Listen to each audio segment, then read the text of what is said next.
The Whistler.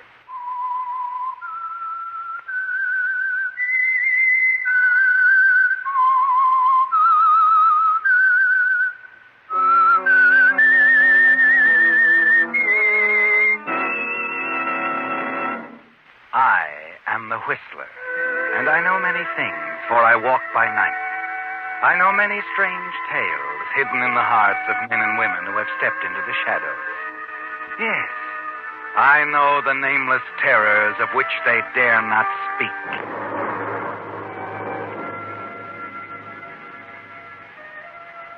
Yes, friends, it's time for The Whistler, rated by independent research, the most popular West Coast program in radio history.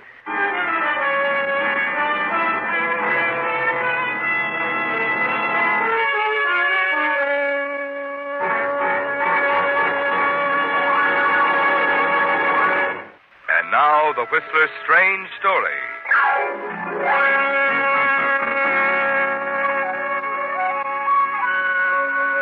Whirlwind.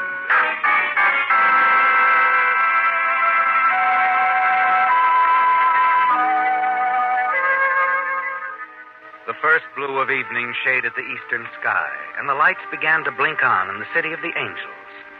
In a comfortable Beverly Hills apartment, Lionel James stood before a full-length mirror, completing his tedious ritual of dressing for the night's activities. While across the room, his wife Edith sat patiently appraising him, and then sat up rigid as an ambulance blared through the street below. Oh, I wish they'd find some other street to travel on. Here's a trifle annoying. You leaving soon? In a few minutes. Oh, what'd the doctor say? Nothing much, Lionel. Just stay quiet as much as possible. It's good advice. Regaining your strength after a burst appendix takes time. I know, but staying in so much is driving me to distraction. I wasn't so lonely when the Hubbards were living upstairs, but now Somebody will be moving in a few days. Oh, good heavens, what was that? Alley cat. Oh, certainly getting sensitive to noises. I jump at the slightest sound. Well, another few weeks. Oh, my tie look all right? It's fine. Why do you have to leave so early? Have an interview scheduled with a new actress. Lionel, Hmm? you won't like this, but staying here in the apartment night after night alone, I can't help wondering how you really get along with these actresses. No, I don't like it. I don't like it at all. And I thought I made it clear that there's one thing I will not tolerate. Interference in my professional life. Oh, I'm sorry, dear. Forgive me. Now, run along and don't you worry about me. Well, try not to. And you try to keep cheerful.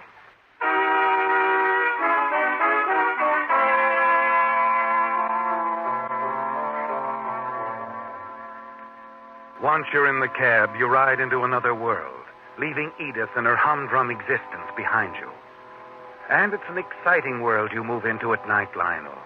Hollywood's bright Sunset Strip, filled with glamorous debutantes and flashy cigarette girls, of millionaires and tramps, of hot jive and dreamy love ballads. And here you are undisputed king. Your daily column, Nightlife, by Lionel James, is a must for a million Angelinos. In it you can make reputations or break them. And either way is all right with you. The first stop on your night beat, as always, is Mike Gorman's Club 400. Nice crowd, Mike. Danny's that trombone packs him in. You think so? He's got a reputation, in spite of you. Oh? Well, we'll see, Mike. Want to bet he doesn't last? Oh, lay off, will you, Lionel? Why don't you give the guy a break? All right, so he took a dame away from you. He still plays good trombone. Tiny and I can handle this between us. One of these days, Lionel, somebody's going to let you have it, but Don't count on it. I guess not. Too much to hope.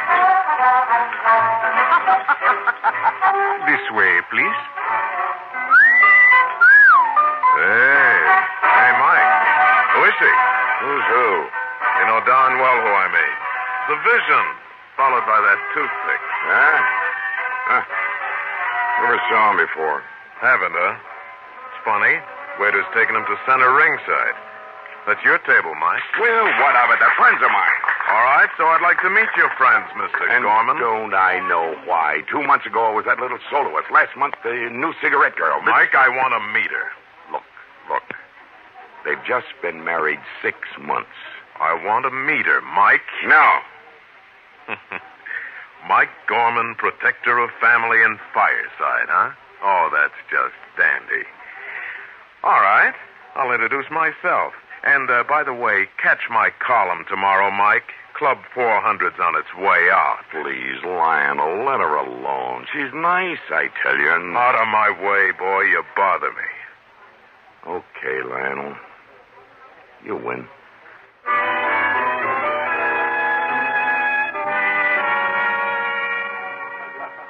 Ever since we came out from Texas, my wife's been dying to meet you, sir. Really?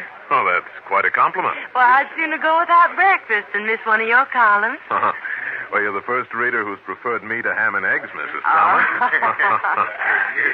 Well, since you seem to know all about me, let's find out some things about you, huh? Now, tell me, what brings such a charming couple to our wicked city? Well, now, if it were up to me, we'd still be in Texas. It's all my fault, Mr. James. Mr. James? I prefer Lionel. All right. Shelley and Jim for us, then. Fine. Now, what was all your fault? Our coming to Hollywood. You see, I like to sing. Really? Well, I'm not very good. Well, now, I wouldn't believe that, Lionel. I wouldn't be here if she weren't any good. As I was saying, I like it in Texas. I'm making out right well. But Shelley here's yearning for footlights and excitement. Well, what woman isn't? Well, I want to see Shelley happy. After a little, when she gets tired of high living, why, we'll go back to Texas and settle down. Now, you're being very sensible, Jim. He's being wonderful, but we don't know how to start. Well, that's a fact. We're still staying at the Ritz. Don't even have an apartment yet. Oh? Well, there's a happy coincidence. We have a vacancy right above us at the Beekman Arms. It's an apartment hotel, but very nice. Manager's a friend of mine, too. I'll talk to him in the morning. Honestly? Of course. Oh, that's... Well, now, I must say that's very kind of you, Lionel. Very kind. Nothing. Glad to do it. Now about Shelley's career, huh? I'd like to arrange an audition, Jim.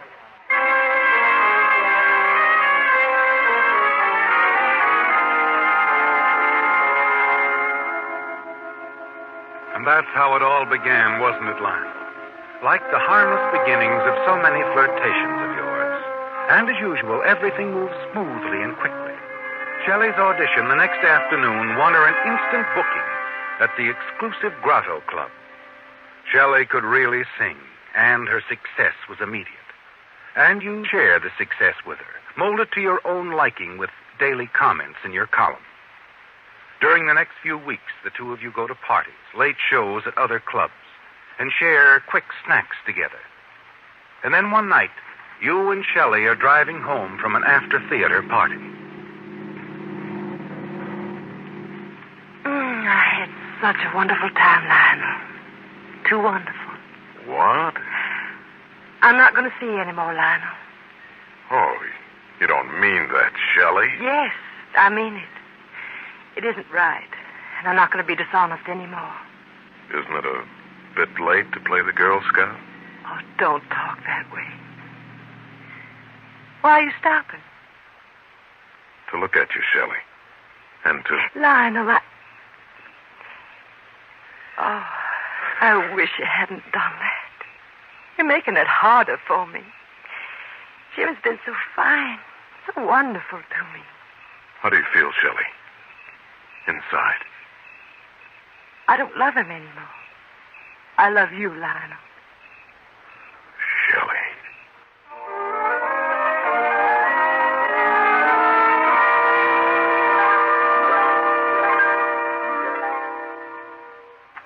You drive to the Beekman Arms in silence, park the car in your garage, and walk silently into the apartment building with Shelley.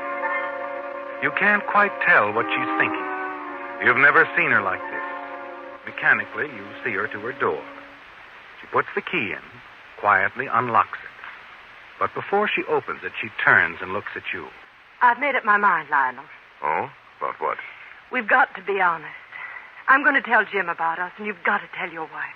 Oh, now, wait a minute. Let's not rush into anything. We've got to be honest, Lionel. Oh, Shelley, be sensible. Why not wait a while? We'll see how things work out. No, I won't do that. Jim and I promised each other that if it... Please, listen to me, Shelley. Now, let's be mature about this. I'm being mature. Either you love me or you don't. Do you? Oh, isn't that a fine question? Then you should tell your wife. But, Shelley... And I should tell Jim, and that's what I'm going to do. Now, look, Shelley, maybe later on No, we can both... Lionel. I'm going to tell Jim right away. Right away? Yes, tonight. I just can't keep on Just wait a minute. Now, You can't talk me out of it, Lionel. I'm telling Jim everything tonight. Good night, Lionel. No. Shelley. Shelley.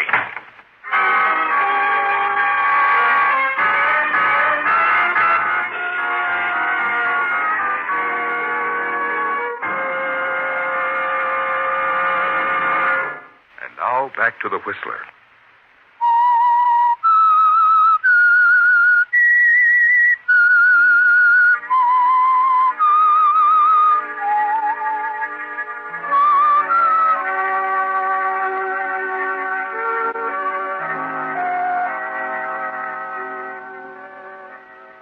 Well, Lionel, when Shelley slammed the door in your face, she left no doubt about her intention. You hadn't planned on a showdown with Jim about Shelley, had you? True, Shelley's charms delight you, but the thought of doing the honorable thing has never once occurred to you. And you hope that Shelley herself has somehow changed her mind about telling Jim. You purposely avoid both of them for the next few days. And then one late afternoon, you're at the office writing the next day's column.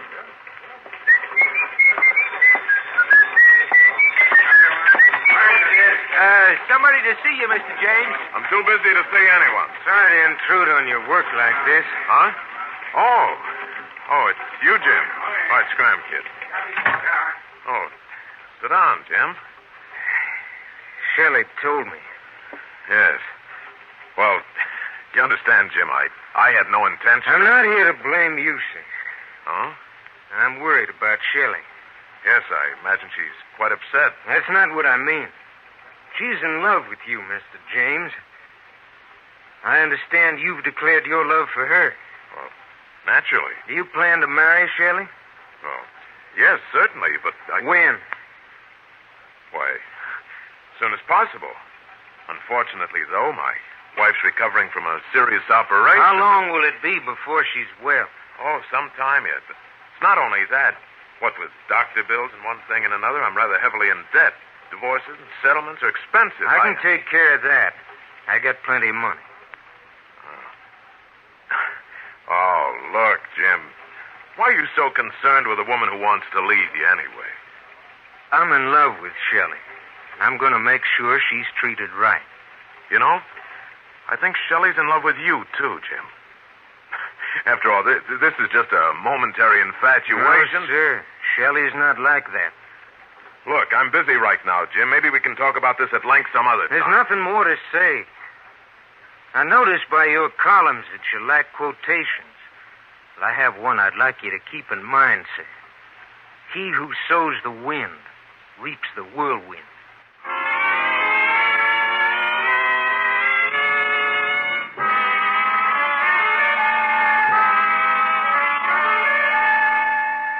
After Jim's visit and his veiled threat, you decide to wash your hands of the whole affair. You don't call Shelley anymore. You even avoid the Grotto Club where she sings, and instruct the telephone operator at the newspaper office to say that you're out, should she call you. But it isn't that easy, is it, Lance? A week later, you step out of the newspaper building and look around for a cab. Hello, Lionel. Huh? Oh, Shelley. How are you? Don't see much of you since you left Jim and moved out of the apartment. I'd like to talk to you.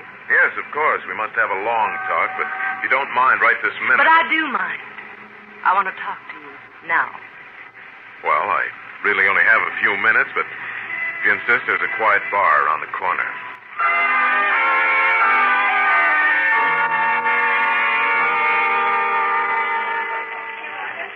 I'd like to know what happened, Lionel. Well, it's clear enough. Your impulsiveness broke up our rather pleasant friendship, that's all. Friendship? I thought you were in love with me. Well, I was, in a manner of speaking. I want straight answers, Lionel. Are you still in love with your wife? Is that it? I've never been in love with Edith. She's a good, stable influence on me, makes a comfortable home. And above all, she doesn't ask too many questions. To think I gave up Jim for... Really, my dear, I advise you two to kiss and make up and go back to Texas, huh? I could never do that now. Huh? Suit yourself. You don't care. You just don't care what happens to me, do you? You won't get lost, Shelley. Most women would gladly give up their husbands to sing at the Grotto Club. Well, gotta go now. If you ever want any plugs in my column, just let me know.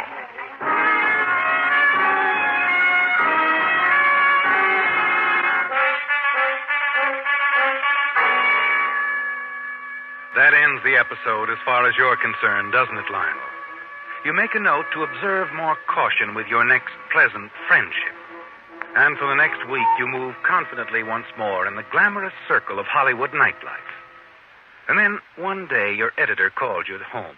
Says it's important that you come to his office immediately.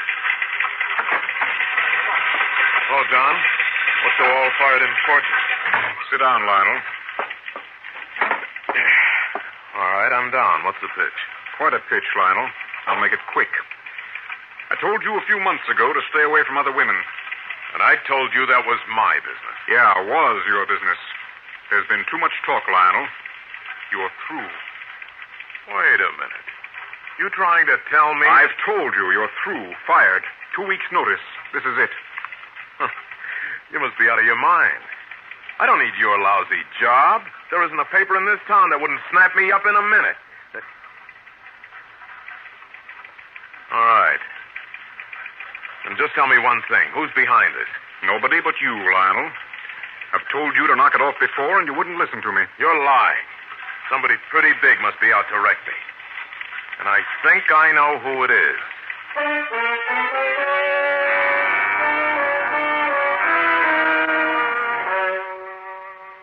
You're certain Jim Thomas is behind it all, aren't you, Lionel?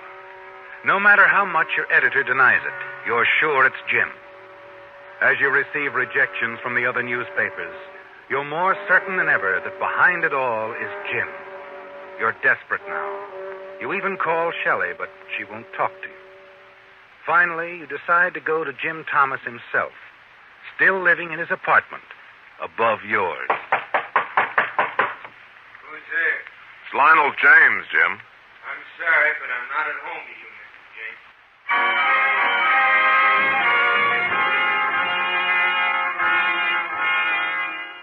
Jim was right, Lionel. You have reaped the whirlwind. And you're out of big-time journalism. No stars to interview. No longer any nightclubs for you to cover. And so for the first time in years, you're spending a quiet evening at home with Edith, who knows you've lost your job, but doesn't know why. Stop worrying, Lionel. Paper can't be that short-sighted. They'll forget about it in a week or two and beg you to come back to their column. Well, we'll hope so. I rather like having you home for a change. I don't have to tremble every time a shutter bangs or the floor creaks. That's good, dear. Oh, Mr. Thomas is home. Hear him up there? On time, as usual. Yeah. Listening to Mr. Thomas has become a little hobby of mine.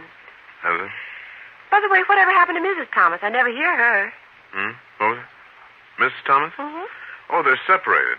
Her success at the Grotto must have gone to her head. Well, I'm sure it wasn't Mr. Thomas's fault. He's such a nice man. Regular habits. I thought you said you never met Mr. Thomas. I haven't. But I know his habits a lot better than I do yours. At least for the evening hours. Oh? How's that? Well, I told you. By listening to him walk. He can't keep a secret from me. What time is it? 11 o'clock. Mm-hmm. Time for his nightcap. The lobby bar sends up a drink every night at 11 sharp. Shh. He's going toward the door for his drink.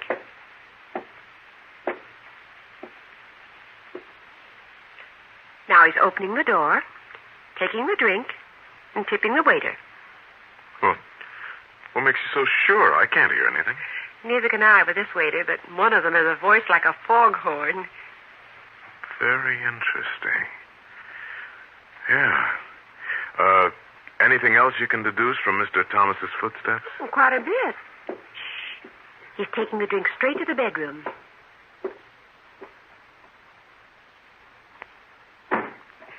He goes to bed this way every night. He takes one shoe off, takes a long sip on his drink. I can count to 10 slowly, and then... Shh. There, you see? Yes. Very clever observation, Edith. I never realized Mr. Thomas had such interesting and regular habits.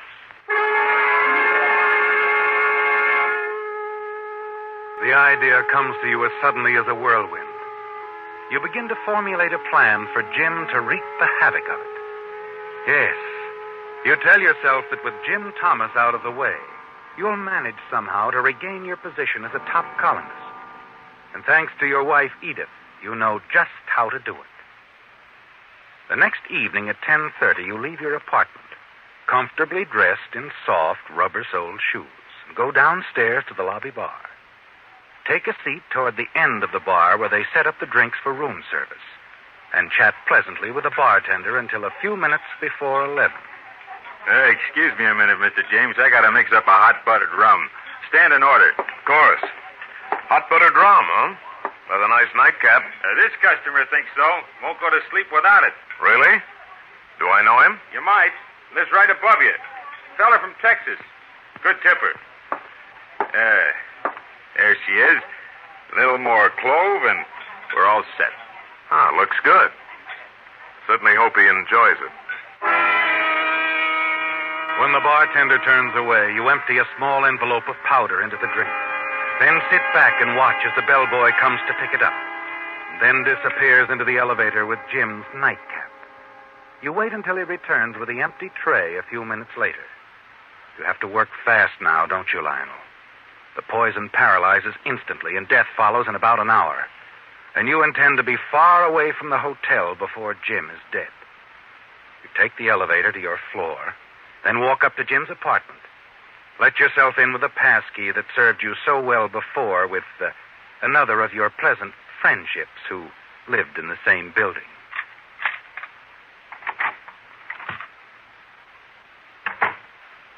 In your rubber-soled shoes, you quickly and quietly search through the apartment until you find Jim's typewriter. You find it in the bedroom. Jim is still conscious, but you don't let his presence disturb you. You, Lionel. Help. Call a doctor. I'm poisoned. I can't breathe. I can't move. You insert a sheet of paper into the portable.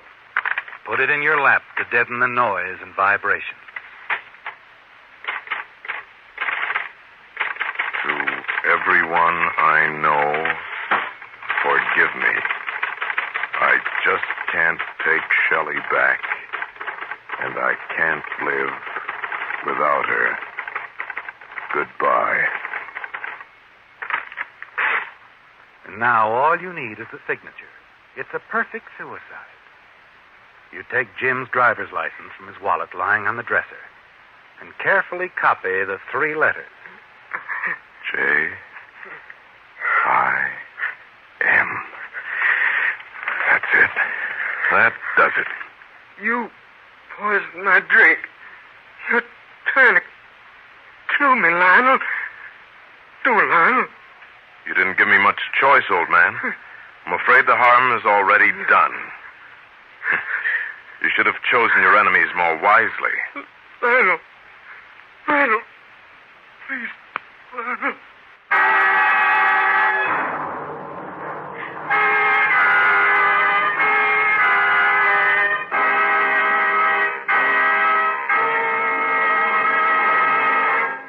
The Whistler will return in just a moment with the strange ending to tonight's story.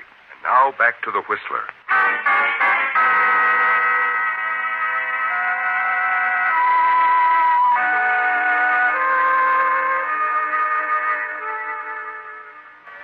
You weren't the one who reaped the whirlwind, were you, Lionel?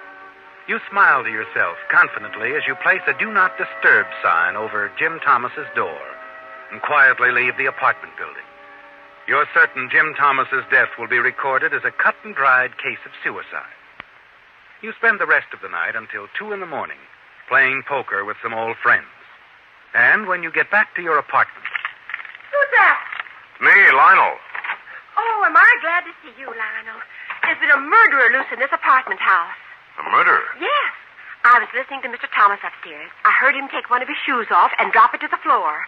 I counted to 10, like I usually do while he takes a sip of his drink. Never mind the details, Edith. Get to the point. Well, after I counted to 10, I waited for the other shoe to drop. Nothing happened. For a few minutes, I didn't think much about it, though it did seem strange. And then I heard him moaning. I rushed upstairs and pounded on the door. You? You went up there? Well, I certainly did. I saved that poor man's life. You what? When I couldn't get in, I called the manager and the house doctor. And Mr. Thomas is alive with his wife at his side because I called them in time. Someone was trying to murder him in cold blood. Mr. Thomas knows who it is, and so do the police. They wouldn't tell me who it is, but I'll find out. Open up in there. Police department. Yes. Yes, my dear. I'm sure you'll find out. Soon.